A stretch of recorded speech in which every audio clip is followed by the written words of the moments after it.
Ladies, gentlemen, and friends beyond the binary, welcome to the Monday Discourse for today, November 8th, 2021. I'm your host, Tristan. I run the YouTube channel Step Back, as well as a co-host of the podcast It's Probably Not Aliens. Those two projects can be found at stepbackhistory.com or probsnotaliens.com. I stream on Mondays and Tuesdays every week. On Mondays, I stream from 12 till 2, which is what you're watching right now with Mia Mulder. It's called the Monday Discourse, and Mia will be joining us shortly. Tuesday nights, I do Step Back Tonight, which is a show that goes from 7 till 9 Eastern. And that's where we talk about the news, and we do some Q&A, and, maybe watch a couple videos. Who knows? All sorts of stuff can happen. I go by he, him pronouns. If you want to support my work, you can go to patreon.com/stepbackhistory and see videos early for as little as 84 cents a month with a yearly subscription. And yeah, it really helps me out. It's how I do this as my full-time job. If you have Amazon Prime, you can give support to the channel without any extra cost to you. With an Amazon Prime membership, you get one free Twitch Prime subscription every month. And whoever you give that to, it just comes out of your membership. You've already paid for it, so choose somebody every month, or else Amazon's just keeping your money. So if you choose me, I'd be very grateful. So yeah, there's that. Also, if you do have a few coins rattling around and you don't mind giving them to me, super chats, bits, Twitch subscriptions, all of those things are genuinely, appreciated, because I know how money can be tight, and I don't want anybody to spend money that they don't have, but if you do, you've got my gratitude. As far as content goes, the latest video for Step Back is called Are We on the Brink of Mass Starvation?, which is a video on overpopulation. I have another video in the works on Project CyberSyn that I am writing the outline for today. Depending upon what my week looks like, I might be filming it tomorrow, and if things get real wacky, I might be having that video might be done by the end of this week, and which means that maybe next week you guys will see it. Wouldn't that be cool? Yeah. And the latest episode of It's Probably Not Aliens. Which one did we do? I recorded these so long ago, so yeah, I gotta go and check what the most recent episode was. The Sakara bird. Yeah, that fucking bird. I forgot about that fucking bird. Fun episode. And yes, if you have questions for future streams, I'm going to put a link in the chat where you can submit questions to the streams. Whoa, that is not... Let's that one. That is just... I don't know if that one's going to work. That is a link that I don't think is going to do much, but here, let's try this one. There we go. Thank you, Notion, for not being a giant pain in the ass. And yes, if this is your first time here, please make yourself known in the chat. Please say hello. You guys are all really awesome, and everybody who, we have a really active community, so if this is your first time here, say hi, please. Yeah. So there's that. But without further ado, I should probably get Mia in here. Let's do this. I know what you guys are here for. I know what you want to see.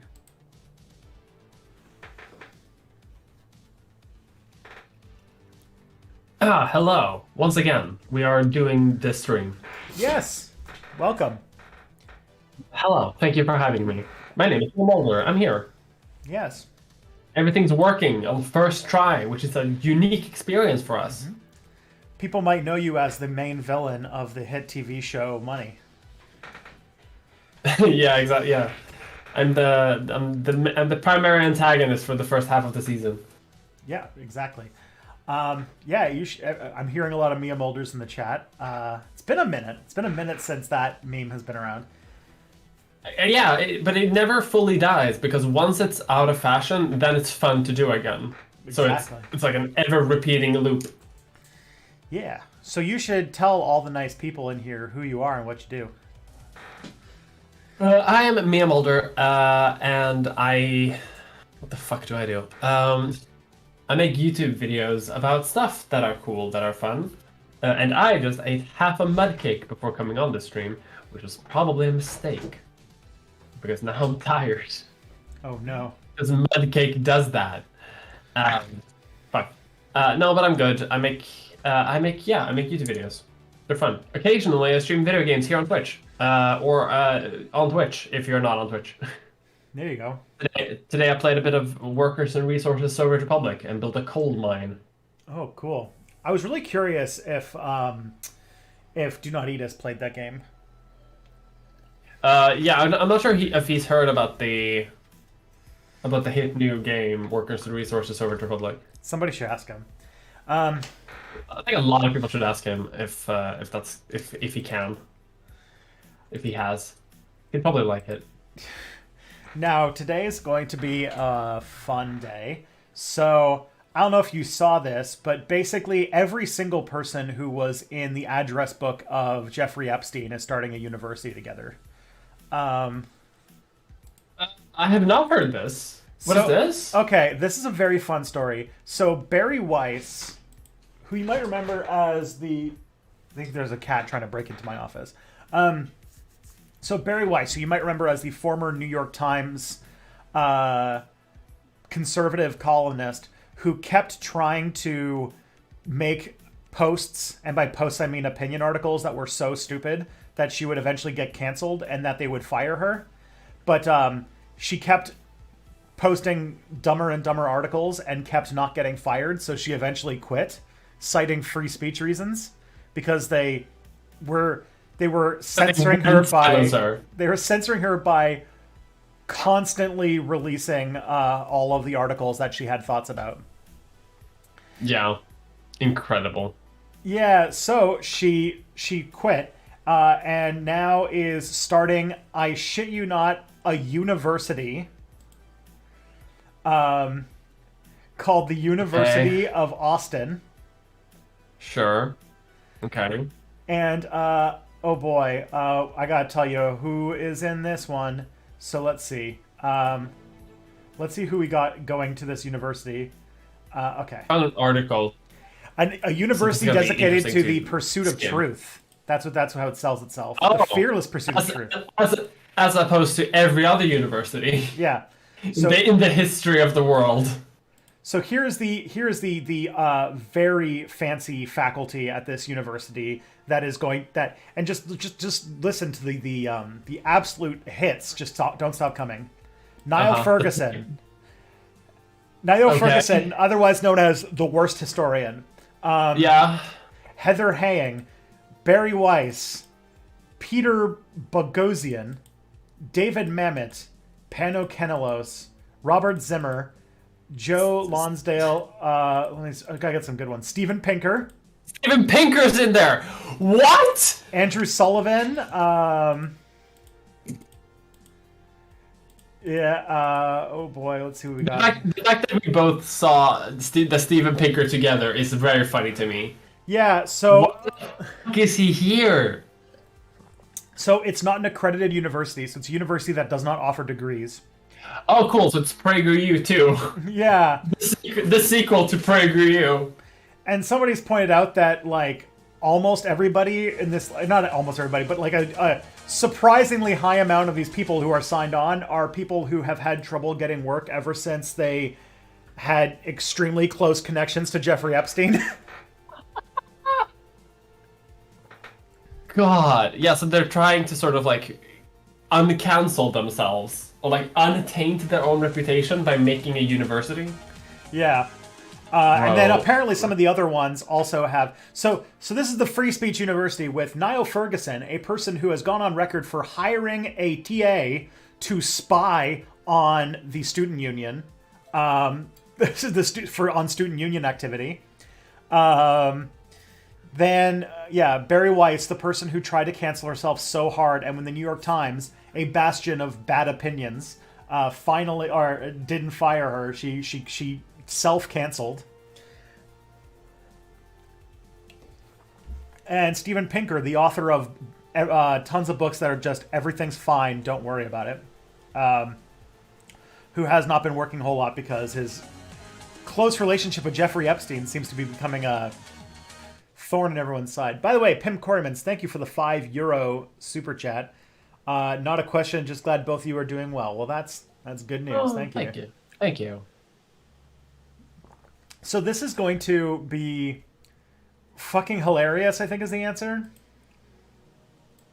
It's either going to be very hilarious, or it's going to be one of those things that like just refuses to die. Like, it's either going to be PragerU, in which case I'm bored, or it's going to be Firefest for academics. Oh, yeah. And I hope it's going to be Fire Festival. I mean, they are going in the middle of the desert, so it's going to be fun. Yeah. Just so you know, like, the kind of, like, situation, the ratio, got something like 1,700 quote tweets at this point. So it's doing great. Doing good. And I just saw one of the best Twitter usernames ever, which is Chom Chomsky, or Chom Nomsky. But Chom is in all capitals. Yeah. It's perfect. All right. Learn more about the University of Austin. uaustin.org. Somebody else said that the school mascot is that meme of the guy whose brain is so big that it's shaped like an elephant that he's riding on the back of. Yes. Robert Zimmer's here. Sure. Oh my god. How did they even get some of these people? Like, I'm actually surprised they even managed to get these people to make. Like, they got some good gets in here. I mean, they're not good in the quality sense of the term, but just in a funny way. Yeah. A lot of evolutionary biologists and psychologists.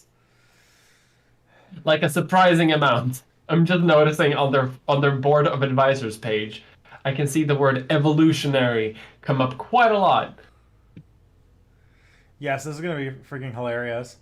So that's been the really big fun news story. Of course, Kathleen Stock is on here. I knew she was here as the founding faculty fellows. So they're not part of the fucking board of advisors, but she's still part of it. Of course she is.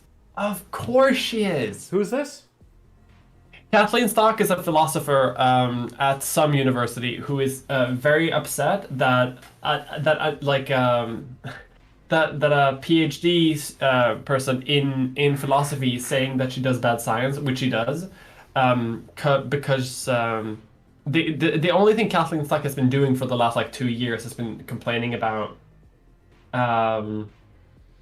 like pronouns and where trans women piss.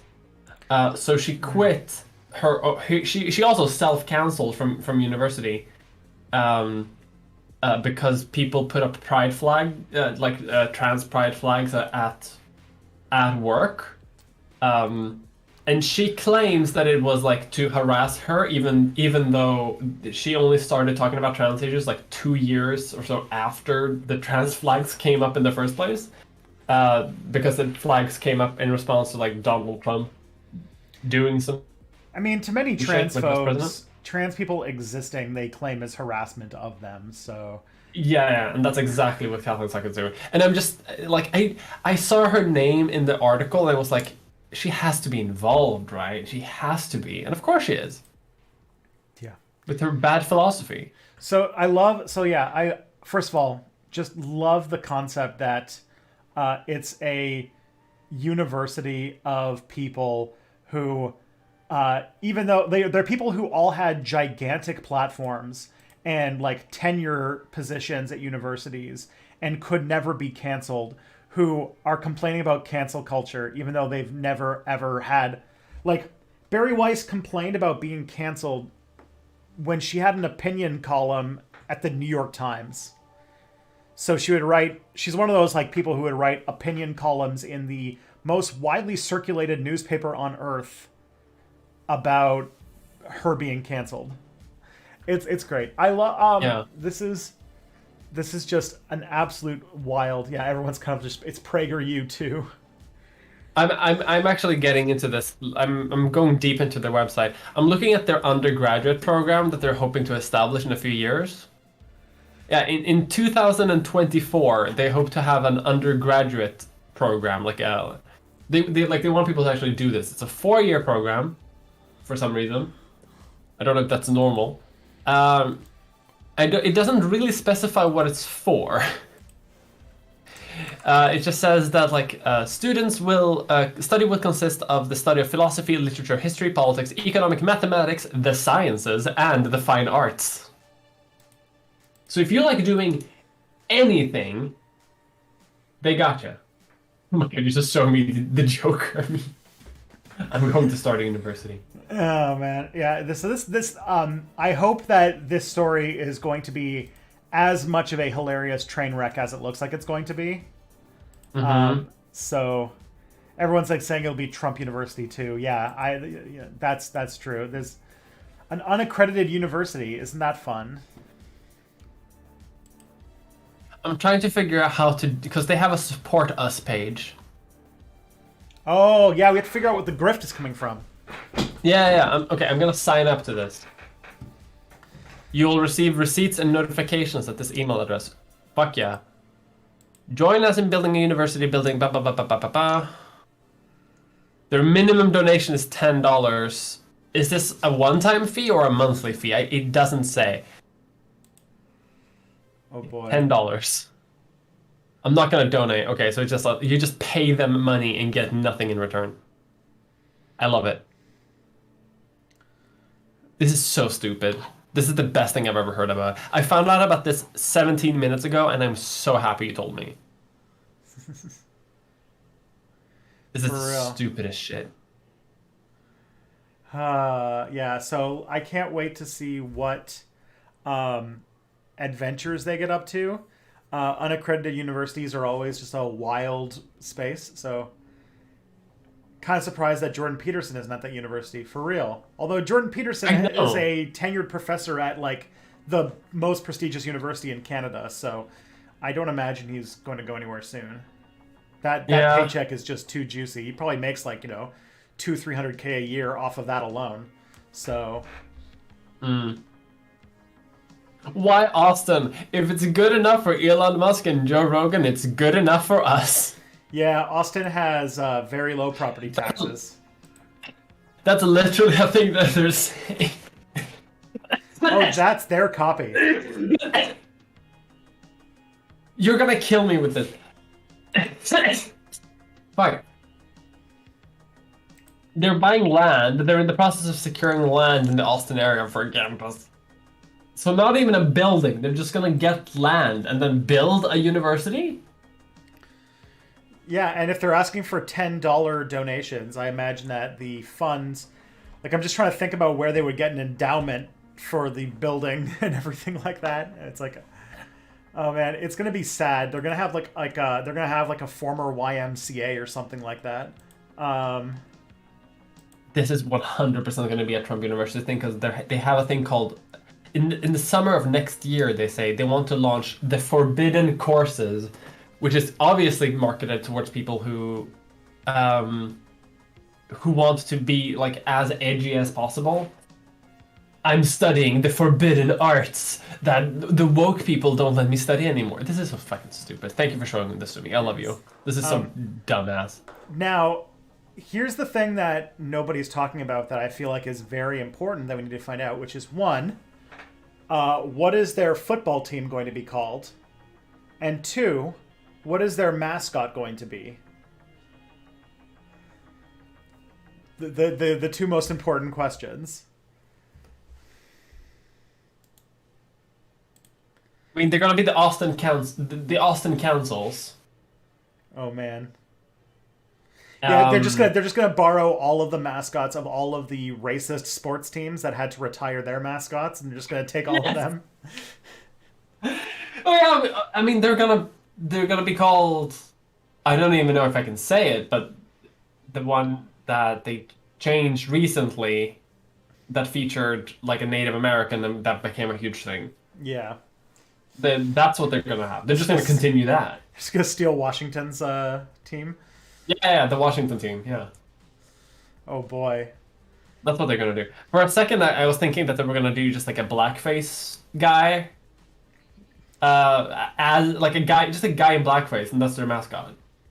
No, that's just the school uniform.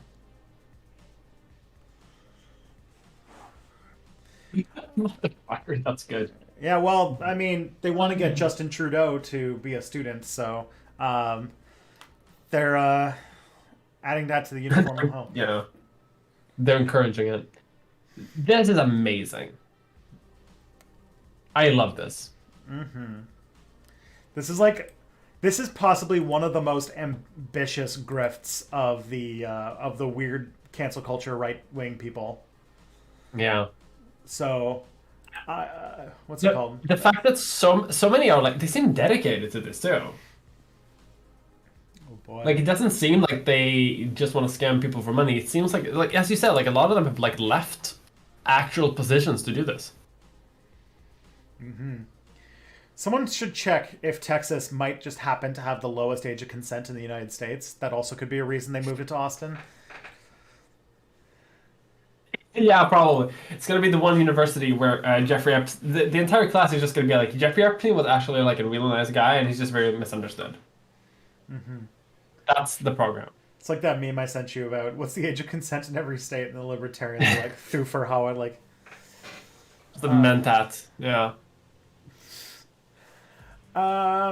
Yeah, so Yeah. this is life. This is the beauty of what life is going to be like. I hope that it keeps staying. I hope we see some amazing things out of this.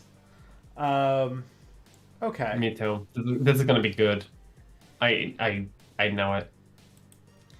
So, we do have some questions, a lot of questions for all of us, so we should probably get on them. Yeah. But the first question... The first thing I want to mention really quick, did you see about Joe Biden falling asleep on the climate summit? Yeah, it's based. Well, no. It was more based when he fell asleep meeting with the Prime Minister of Israel. This is less based. Yeah. But I just do love the attempts to hide the fact that Joe Biden is like totally like being Weekend at Bernie's through his presidency, where like everyone around him is just doing all the work while he is like struggling to stay conscious for 4 straight years. And just the other one, like, yeah, it's rough. Yeah. Oh man, can't believe.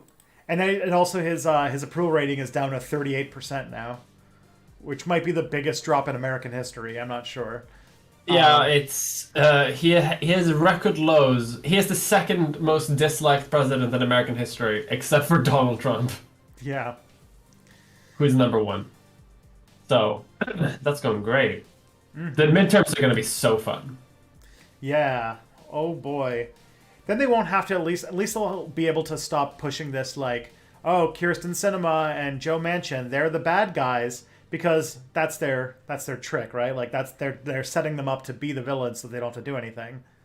And then they don't have to do that anymore. So that's the other thing they're going to look out for. All right. All right. Okay, let's see. So first question we got here comes from Christos, our dirty Cretan, but it's literal, so it's okay to say Cretan. Wait, no, he's from Lovely. Cyprus. Never mind. Fuck. Different Greek island. There are too many Greek islands. Yes. This is why we need that Anthropa.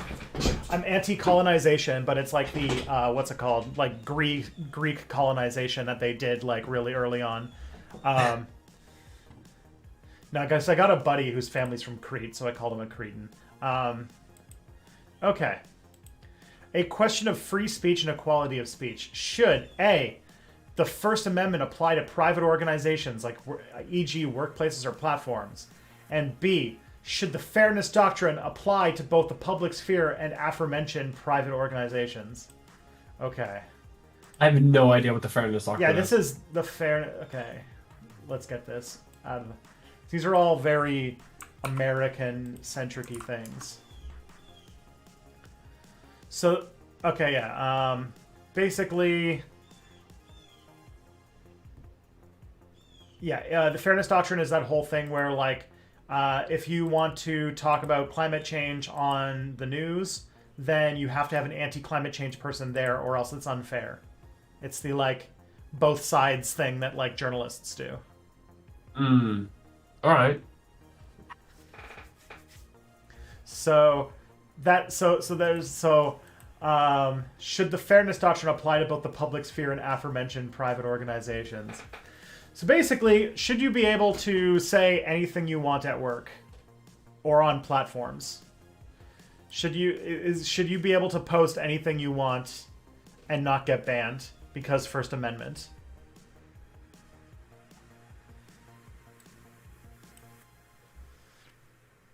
I'm gonna say no. And what's it called? I'm a Canadian, so like I don't live in a country that has absolutist free speech. We have stipulations in place where you cannot you cannot promote hate speech, for example. Yeah. This is why there are like some books, like say the Turner Diaries, that are not legal in Canada. You cannot buy them in stores. You cannot sell them. And I do think that is probably one of the stronger ContraPoints videos that points this out, but that free speech in the sort of absolutist First Amendment type way is not free, and it never has nor will be, because there's no such thing as being neutral on free speech. If you have an absolutist free speech, no rules whatsoever position, then you are essentially saying that you are protecting the speech of the people who have the largest platforms, the people who have the most popular opinions, or the opinions that are held by the people who have the most power in society. So absolutist free speech, no regulation on anything, means that you are specifically choosing to amplify the voices of, like, you know, white, cisgender, right-wing, rich men, basically. Yeah. And that specifically, so the idea of free speech isn't real. There's no way to be neutral about it. And so it's whether or not you want to keep the system of oppression going through the speech laws you have in your organization, or if you want to make work to open up space for voices that typically do not get to speak in our society. Like, say, everyone who's not part of that Venn diagram of privilege I just mentioned. Yeah. I think that's a good answer. I think I have other thoughts on it, but I'm not super sure how to articulate them right now. I made a video about PragerU recently. Well, like over a year ago, actually, and I think that's something that I would probably direct my answer to. I would summarize it, but I don't actually remember what I said in it. So. Oh man. So would the fairness doctrine protect and amplify minority voices, though, also allow radical left opinions to be voiced via the First Amendment? Well, no. I don't know if you've seen how the fairness doctrine gets used, but it often is like, here's a thing that is a verifiable scientific fact. Now, because of the fairness doctrine, we have to invite somebody who is paid millions of dollars by, like, oil and gas companies to point out the 0.00001% of the scientific industry that is paid well enough to deny that this is happening. The fairness doctrine has a long history of being used to protect fossil fuels from climate change research and to protect cigarette companies. And also keep in mind that the First Amendment in America has always been an anti-left-wing thing. Like, the Supreme Court has a long history of ruling in favor of absolutist free speech when it comes to protecting the Klan, but America is literally a country where, to this day, it is illegal to be a communist. So, free speech really only applies to right-wing voices, and it always has been, because free speech is never a neutral thing. Yeah. So, yeah.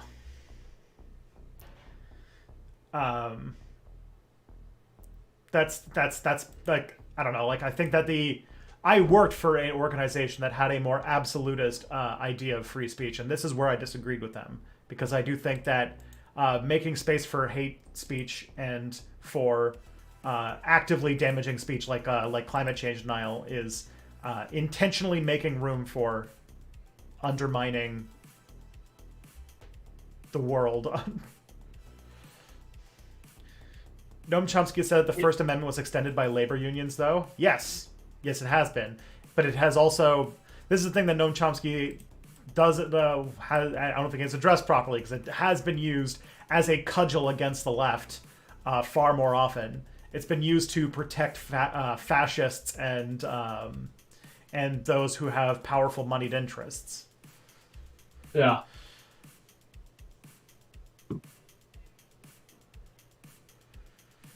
Like, I think that there was a more romantic idea of freedom and liberty that some leftists held in the mid-century, mid-20th century, that we are learning very quickly is not something that's going to ever be used to protect us as much as it will be to suppress us. Yeah. It's illegal to be a communist. Can you expand on that? I don't really get it. Yes. If you want to immigrate to the United States, you have to, on there, swear up and down, and they will investigate this to make sure. You have to tell them that you are not and have never been a member of the Communist Party. And if you are or have been a member of the Communist Party, you will not be allowed to immigrate to the United States. They don't enforce this very often, but they can ask you that at the border as well. And if you say yes, they can deny you entry to the United States for being a communist. I remember I entered the U.S. from Chicago once. From Chicago. I entered the U.S. from Chicago. No, I entered the U.S. from Mexico once, and they did ask me this question, and it's very fun to just write in every single fucking answer that they have, because they also ask if are you a member of a terrorist organization? Precisely. It's no, of course not. Can you get books like the Turner Diaries for academic purposes? Could a Canadian historian writing about post-war American fascism legally get a copy? Yeah, you could. Yeah, they're kept in libraries and stuff like that, yes. But, you can't buy it or sell it.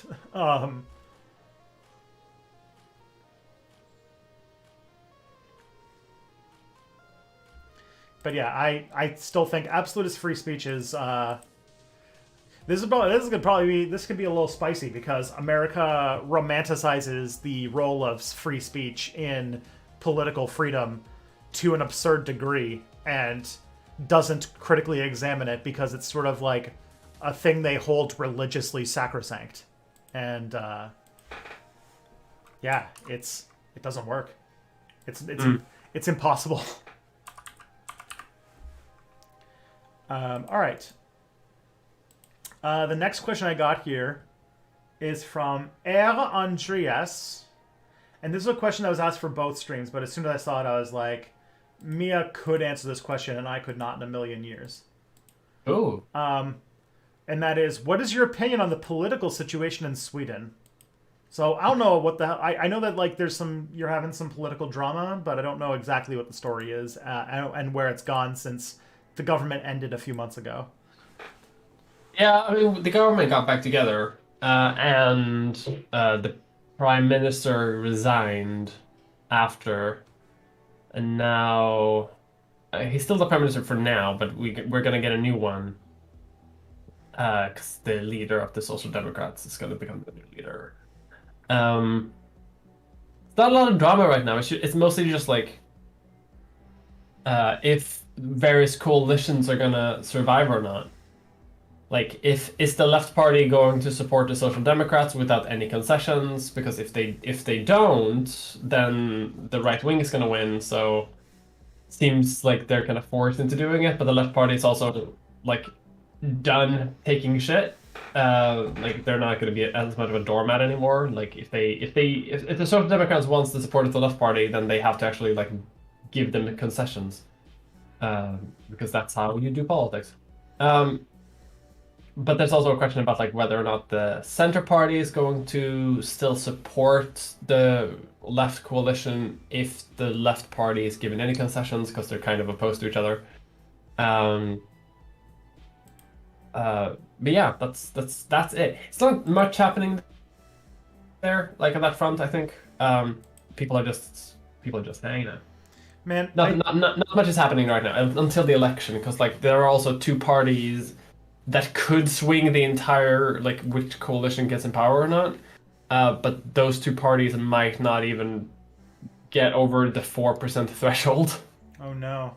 So So yeah, I gotta ask, because like this is the thing, is like the Anglosphere, our politics like is completely like we would have no concept of like having an election and then not knowing what the results are like that night. Like the idea of like having an election and be like, all yeah, right, now we're gonna find out what the governing coalition is. Check back in like 2 weeks. Is like the like I yeah. don't like I want that in this country, but we're never going to get there. Someone did ask whether or not what the Swedish government is right now is if it's positioned to the left of the new German government that just got elected. I have no idea. Like, I don't know enough about German politics to say whether or not how lefty it is. Is It's it, probably if it's not like super liberal, then it's probably more lefty than ours. yeah, essentially the Christian Democrats got replaced with the Social Democrats, as far as I can tell. Yeah, but are they in a coalition with someone now? Good Or question. I have no idea. I'm gonna check. Germany still Who is hasn't in formed a new charge? government. They still haven't? I guess not. Oh, lovely. Yeah, okay, all right. So I guess I guess they're still hanging out. Yeah. Um, is Alexander Lukashenko of Belarus a conservative? I mean, kind of. This is okay. This is the weird thing when talking about like. This is why I hate the Cartesian understanding of politics, because it doesn't under. When I say like when I've said things in the past, like how the Soviet Union kind of collapsed because it was too conservative, a lot of people will be like, "What? But they're a radical left-wing government. How could they have possibly been conservative?" And when you say that like Lukashenko and the friggin' Belarusian government is simultaneously like billing itself as a like kind of socialist government while being like very conservative, people. Yeah. If your understanding of politics comes from compass memes, then that doesn't make any sense. But that's never been how politics works, because politics doesn't follow a Cartesian plane. Yeah, especially like in post-Soviet states. Yeah, Like it's not really, especially in Belarus, like of all countries. It's just it's like there's like all politics is relationship based or like relative to each other, right? And he's been the only president of Belarus, like since the first election Belarus has ever had. So it's like he's an asshole and he's authoritarian, and that's basically all we know. Like that, like that's sort of what we have to go on, and it's not good. yeah. And there's a definition of conservative that is more British and Canadian than Americans understand it, and this is maybe where things get a little confusing. And that is that conservative is more of a believing in the institutions as they exist today and being apprehensive at best or hostile at worst towards any sort of major change to that system, which I think was one of the major problems of the Soviet Union that led to its collapse. Is that in the 1970s they started building a sort of rigid bureaucracy of people who were very afraid of making major changes because of party status and boss pleasing and all these kinds of things. And anytime somebody wanted to make a major change, there was like a not low chance they'd be assassinated for doing so. So the Soviet Union became very inflexible and very bureaucratic, and it was not able to adapt to the times. And that's why they did stuff like not investing in computer technology. And when they did make some changes, the whole system was so inflexible and handled it so poorly that it just completely fell apart. And so, yeah. Yeah. Because conservative used to be the pro-monarchists. But yeah, like, this is why, like, maybe I need to make a video on this at some point, because I don't think people understand left-wing and right-wing politics or what conservative or liberal or authoritarian or libertarian mean, because they've just been used to so many random purposes. And people who have a very mechanistic understanding of how politics works aren't getting a complete picture of what the world looks like. And this is why things like Nazballs don't really make a whole lot of sense to a lot of people.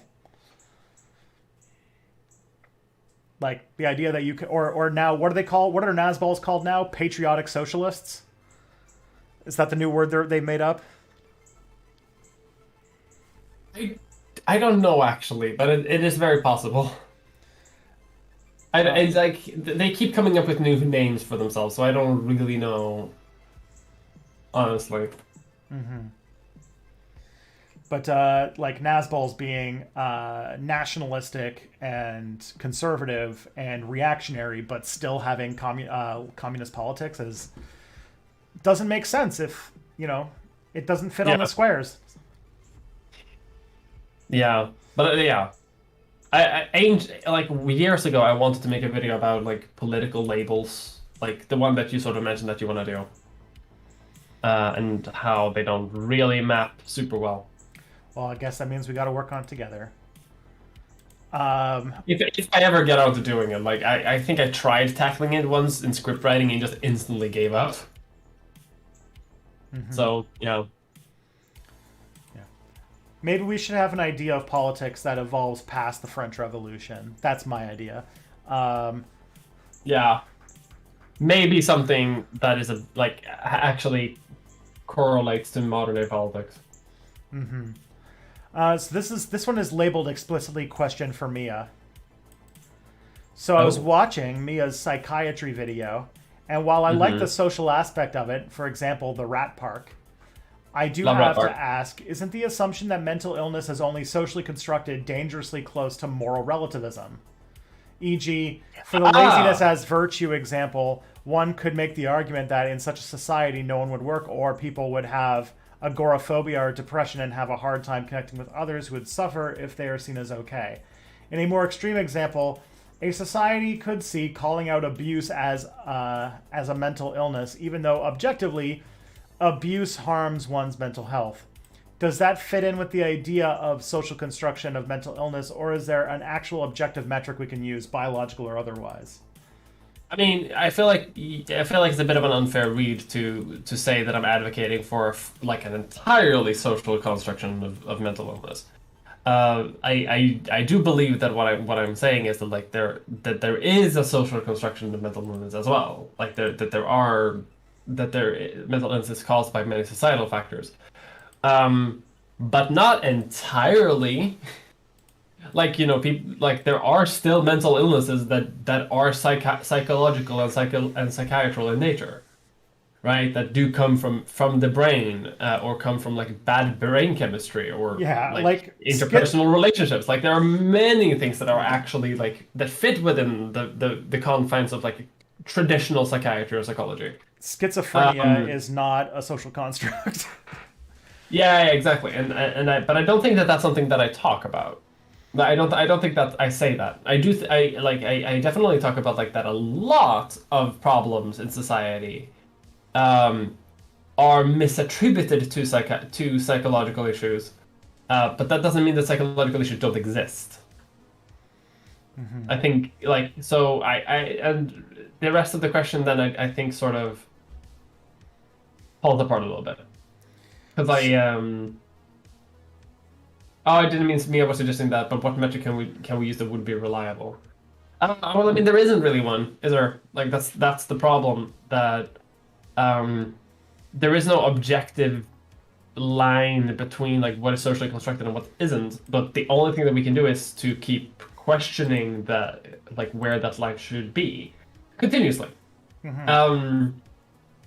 So it's not just a question of, because like today I feel like a lot of people do make that line already, being talking about like drug addiction or violence generally, and a lot of people draw the line that's like social problems don't cause mental illness, and mental illness just happens on its own, sort of. and that's why a lot of people sort of misattribute things to psychology when it is social instead. Um, so I think just questioning that line will bring us closer to the truth, but I don't think there is like an objective, like, good line to have in that sense. Because I think, yeah, if you go that too far, talking about like how social problems cause everything, then eventually you're going to end up with people who are arguing for to change psychiatry for the worse again, like going too far in that direction. But we are so far, we're so far into um, into one of those fields. Like if this is a spectrum where like the two extremes are on one end, we're already at one extreme, and that is the extreme of blaming everything on the individual, basically. And I think we can talk about the dangers of pushing too far when we push a little bit, if that makes sense. Yeah. Someone's got a follow-up question here and asks a couple things, and I get to pronounce some more Swedish words, so this should be fun. Are you a member of the Ung Vänster, otherwise known as the Swedish Left Youth? I just joined the Vänsterunga, or the Finnish Left Youth. Oh. Well, I'm almost 30, so no, but I am a member of the left party of Vänsterpartiet. I'm not a member of Ung Vänster. I joined Ung Vänster years ago, stopped being active due to my own mental illness, and then as an adult, I started to re-engage with politics. But at that point, I was like an adult, so I figured that I may as well join the main party and not the youth party. Mm-hmm. There would be no point in me joining the youth party now as a 28-year-old. Yeah. It's a bit late. It's a bit late for me. I don't know. I'm about ready to join the Left Youth as a person who's going to be 33 in 19 days, and also has a child coming in January. I feel like I'm ready to join the youth party. Yeah. Yeah. Actually, fun story about that. In Sweden, people make a lot of jokes about it because the leader of the Christian Democrats, for a while, and I'm not sure if this is still the case, but for a while, the leader of the Christian Democrats was younger than the leader of the Christian Democrat Youth. Oh God. So that was just a fun time. Oh man. Ung Vänster are more based than Vänsterpartiet, though. Oh, for sure they are. But I like to think that I'm a more based version of Vänsterpartiet within the party. Yeah. So that's fun. I mean, I don't do a lot of. I mean, I do political parties during elections, and that's about it. As an anarchist, I don't fit in with very well with them. Yeah, I need to get more engaged, but I keep being busy by being bored and tired. I also live in Canada, which is a extreme right-wing country that is the most left-wing party that holds seats is basically a centrist party. So it's not really a lot of like political institutions to like Canada, like the US, basically doesn't have an organized left. It has been thoroughly murdered by the police during the Cold War. So the RCMP was literally made to kill and arrest the left. So it has, through destroying their lives, arresting them, blackballing them from having careers, and general threats of political intimidation, the Canadian political system, as much as the American system, has thoroughly had the left, the organized left, destroyed, and we have to kind of like rebuild it from scratch now, which sucks. That's why what's it called? Everybody who grew up in liberal stuff, when you're trying to build an organized left, and they all get distracted because they're like, well, we solved the left-wing issue. We now have a representative Marvel movie. Doesn't that solve injustice? That's all you need. Yeah. You don't need major economic change. Only a country with no organized left could be like, obviously, a representative Marvel movie is what the left needs. Yeah. It's been grumpy lately because of the weird, like, I refuse to acknowledge a movie as bad. You have to be the one that is wrong. So just admit it. Marvel did a bad one. It's okay. Yeah. It's okay. There was a better movie that came out called... think- There was Dune. Dune came out. Look, you already had a good sci-fi movie this month. You're good. Yeah, that's like I need to watch the Eternals because I need to see the Hiroshima scene where they change the American war crime to being I think a black gay guy kills Hiroshima. Because it needs to be representative. It needs to be representative. It's good, actually, if the minorities destroyed Hiroshima. Yeah, as long as you have a seat on the table, who is on the menu doesn't matter. That's a good fucking saying. Holy shit. God damn. Is the Eternals out yet? I hope so. It came out last weekend to a response that is basically like, you know, the sound of a deflating trombone sound. It's the lowest rated Marvel movie in the entire history of the whole thing because apparently it's just an unfocused mess. Oh, that's not good. And I'm like, you know, I would just, but because it's the most representative Marvel movie ever made, the new thing is this movie. It is impossible for this movie to be bad. So therefore, that's the a priori belief of the theologists of Marvel. So they have to like reverse engineer why the movie is bad without acknowledging that the movie is capable of being bad. Yeah. And it turns out that maybe movies can just be bad. I don't know. It's not a big deal because like I wish it would kill the MCU because I would love some movies that are not Marvel movies. Like just a few non-Marvel movies would be great. Yeah. But I think literally that's half the hype of Dune because it's just like it's a movie that's not Marvel. Yeah, and it's like it's new and doing cool stuff. And also the fact that it's been like memed into oblivion is making me very happy. You sent me on. I was in not Tim Hortons. I was in Starbucks enjoying my morning coffee. It's because I what's it called? When I get up, because I get up at like 7 a.m. and it's already like early afternoon there in Sweden, and the first thing I do in the morning is I go to Tim Hortons to get coffee. It's for like the first like couple hours of my day, and that's usually when we do the peak of our DMing with each other. And you send me stuff like the Sardaukar throat singing meme compilation that I'm sitting in a Starbucks watching.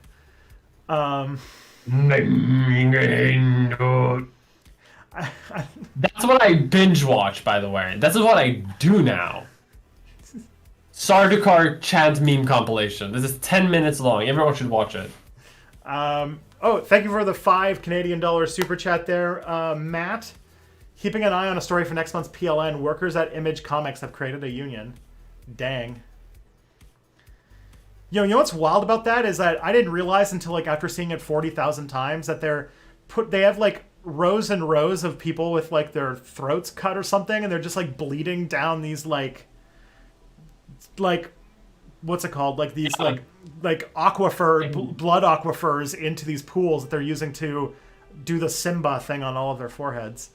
Yeah. And then I'm some like sort of weird blood sacrifice or consecration for war. Yeah, which is great because like the book only like makes vague references. Oh yeah, they're from like Seleucia Secundus, which is basically the anti-Arrakis, where it's like this planet is hell but for completely different reasons. And that's isn't it like a prison planet also? Yeah, it's like a prison planet, but it's like a planet where like it's constantly being racked by horrible thunderstorms and like there's constant like flooding and stuff like that. So only like because his whole thing was like how ecology affects culture. So how the Fremen became the best warriors in the world because they grew up in this super harsh environment, and that the Sardaukar did the same because they grew up in a different type of super harsh environment. I do wonder why a bunch of prisoners would be the most loyal to the Emperor, but that's a different question. But like yeah, like the that hard culture, like it feels like something that comes out of like Victorian race science, but whatever. There's a big worm, so it's okay. There is a big worm.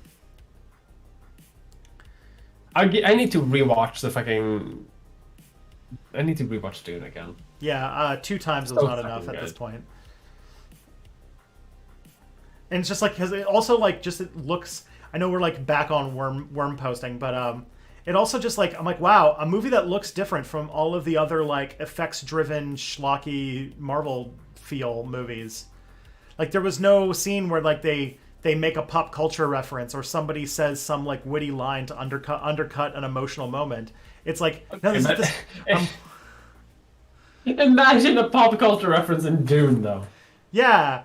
Well, imagine a pop culture reference in freaking Doctor Strange where just that guy was sitting there listening to an iPod or something. Like, I don't know. There's something about some like something about the vibe of the Marvel movies just gets really undercut by Dune, and it's like, wow, this feels like I forgot that movies could be not that. I remember I forgot movies could have their own internal culture and universe, and not just have weird connections to us. That shirt is giving me strong dad vibes. Cool.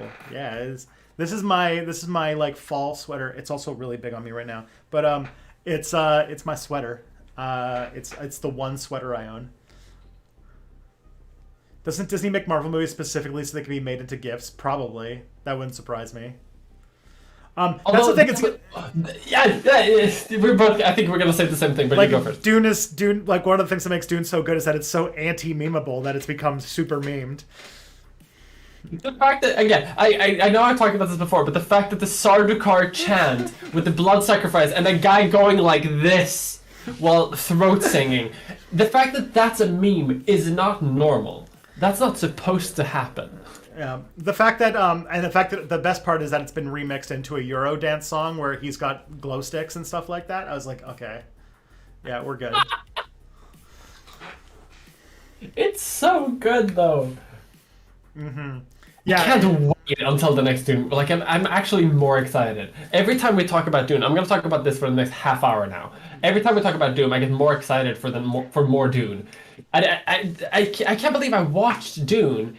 I liked it so much, and I figured that I would like. Oh, my hunger will have been satiated, but it's actually so good. I need more. yeah, and then the fact that it's the only movie where I went and saw it in theaters, and the immediate thing I wanted to do when getting home is turn it on so I could watch it again. Yeah. And because of this weird release, I could actually do that, which was great. And the fact that it's actually making money, I'm very happy about it too. Sorry, this has nothing to do with the question we're talking about. This is just Dune posting again. The worm keeps coming back because we're posting in rhythm. We'll keep Dune posting until next month when we'll be Matrix posting. So, Yeah. we're gonna watch the new Matrix, where now the action heroes are boomers and they're going to therapy. So, whatever that ends up being, I don't know, but Yeah. especially now because the thing is like, I'm not saying that Keanu Reeves has aged a lot, but not in a way that's like bad, but like to the point where like when the Matrix movies came out, I was like, oh, that's Neo, and now that there's new ones coming out, I'm like, that's John Wick. Yeah. It's just John Wick in a movie in a movie because like aged Keanu Reeves to me is just John Wick. Yeah. And like because it's like his voice has changed and like everything, and so it's like it's hard to think of him going back to being Neo, but we'll see what happens with that movie. See. That movie's gonna be wild. I'm very interested in the idea of it being a movie that is literally a therapy project. So Yeah. because it's Good. the idea is like, oh, there's like aging action heroes, and then it's a movie about Lana Wachowski dealing with her parents dying, and it's like, okay, interesting, okay, see where that goes. I can't wait. It's gonna be fun. This is the year of the Mia movies. You are now the target demographic of movies. Yeah, I am. And I've been waiting so long. I'm going insane. There's even a Foundation TV show now. Like, what's going on? No, I know. This isn't normal, but I'm really happy science fiction is having a resurgence. And like, apparently, there's also a Stargate continuation in the rumored works. oh man, yeah, they're making like science fiction's coming back, but also it's like the big 70s and 60s science fictions that everyone thought was too weird to make into movies. Yeah. Like Foundation starring Jared Harris was made for me specifically, I think, because it's like, oh, you're gonna take my favorite actor and make him star in this show based on a book that you liked. Okay, there you go, Tristan. You. Yeah. They're watching our Monday streams and just like deciphering the next good shows. Yeah. One of our viewers has to be like an executive somewhere. Mm-hmm. Please keep going. It's good. Yeah. For the most part. Yeah, so that means that obviously that we're going to have to get... I'm trying to think of what would be a good combo. That we're going to have to get a... I was about to say, we're going to be getting a Batman movie with Jeffrey Wright, but that's already happening. But yeah, like I'm trying to think of like let's get like they're going to adapt Everworld with Jeffrey Wright just because they're listening to me specifically about all things, and I'm like, Everworld starred a bunch of teenagers, so you can't do that one. Everworld was the book series that Kay Applegate did after finishing Animorphs, and it fucking slaps. It's one of the coolest concepts for a series ever. It was about some teenagers that find a secret pocket dimension that all of the old gods hid away when their followers started going away. And while they're awake in that world, they're like in a world where all of the old gods are real. And the second book, they run into fucking Huitzilopochtli, the Aztec god of war. So they don't just like do like all of your typical people. And then when they're asleep, they're in the real world doing high schooler stuff. Animorphs adaptation would be neat. I heard that would be very... This is very, very preemptive, but I have heard that that K.A. Applegate is sticking feelers out for bringing back the series as more adult fiction for the people who grew up with the books. Oh about the surviving main cast dealing with like PTSD of being child soldiers and Earth's very awkward introduction to the galactic community by having to fight off a brain parasite infection, basically. Those books are fucked up, actually. Yeah. Was Huitzilopochtli the one that made it rain jaguars? No, that was Tlaloc. Huitzilopochtli was the one that saved his mother by cutting his way out of her womb to kill his brothers. Oh my god. Aztec mythology is fucking metal, is the answer. All right. So next we got here is, do you think people who lean towards monogamy or non-monogamy are naturally inclined towards those relationship choices, or are they making a choice? This is not indicting the moral worth of either lifestyle, just unsure to its source. I don't know. I mean, I would probably take that both like basically like relationships that are beyond just mating are pretty much social constructs. Like, yeah. Like I think that I honestly like none of them are biologically inclined. We're not birds, and birds are really the only animals that mate for life in that kind of way. If we were to go by our closest cousins, it would be a situation in which one male has several females in sort of like a pod, while you end up with these like weird incel pods of wandering bachelors. Which like, okay, that's sort of the way that incels think the world works. But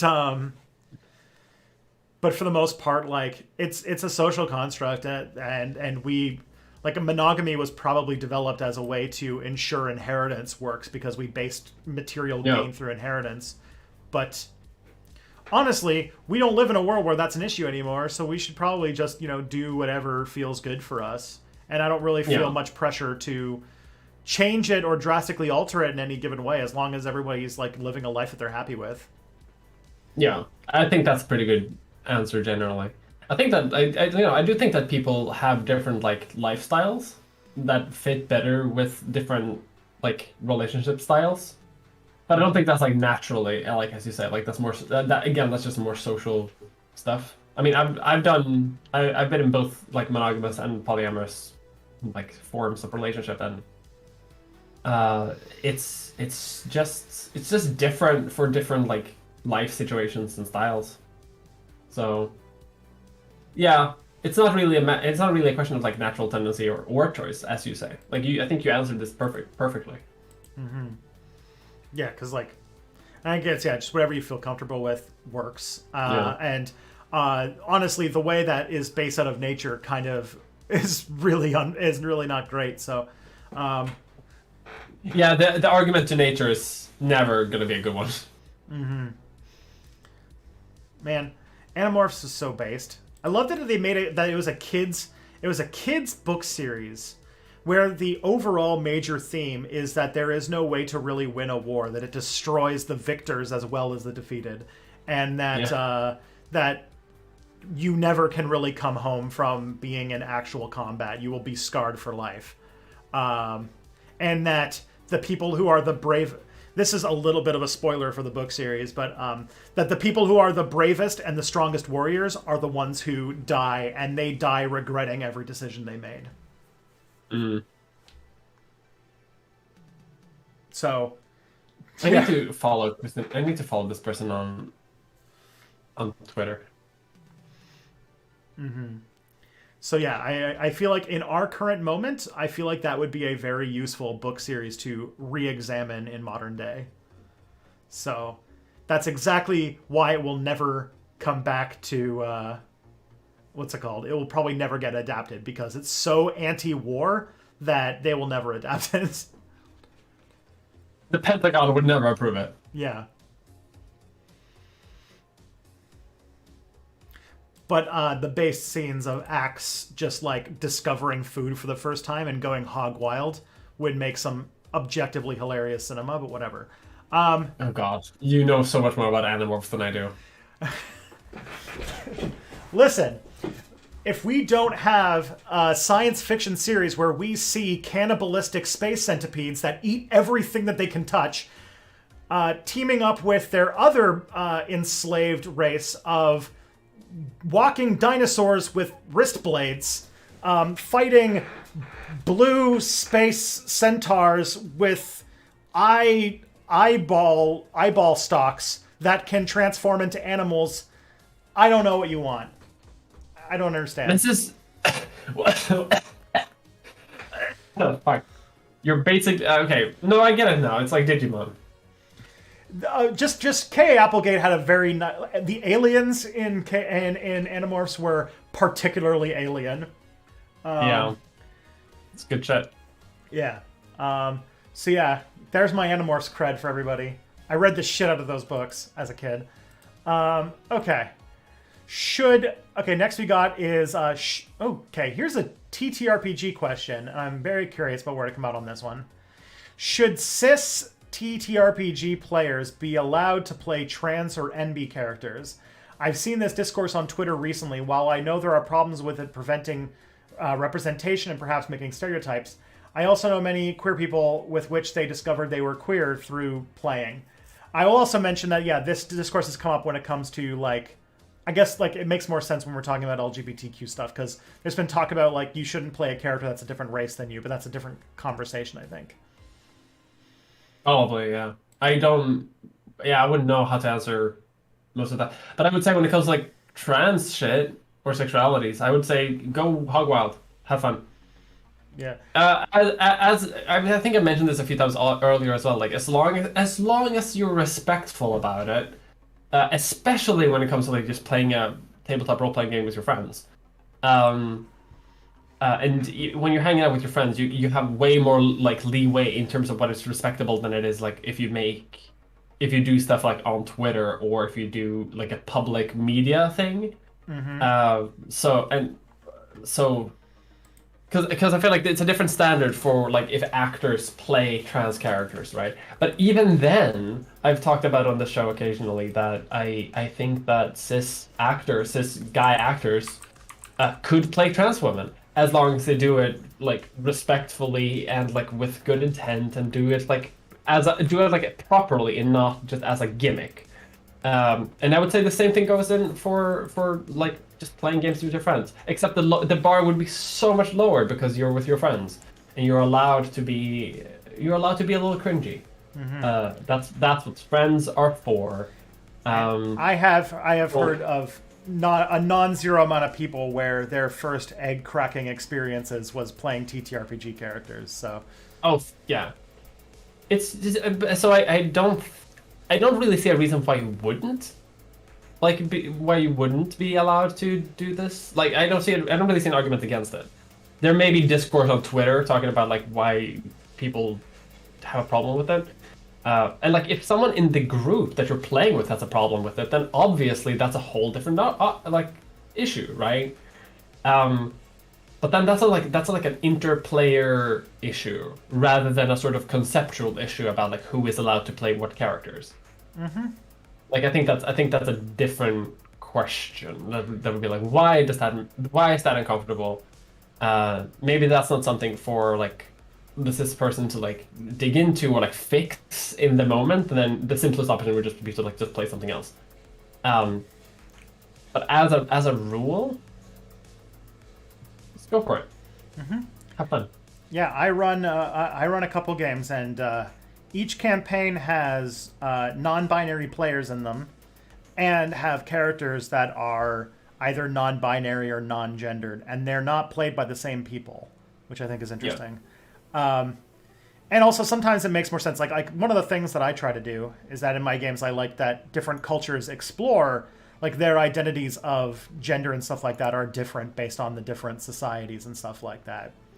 Like actually, there was one where like changelings have a culture, since they're kind of like an oppressed group, where their cultural identity is based on like fluidity and transition and that kind of thing. And they actually, if somebody in their society thinks about adopting a like a binary gender, they think that's a little like you're kind of like assimilating to their ways type things. And I don't know. I think it's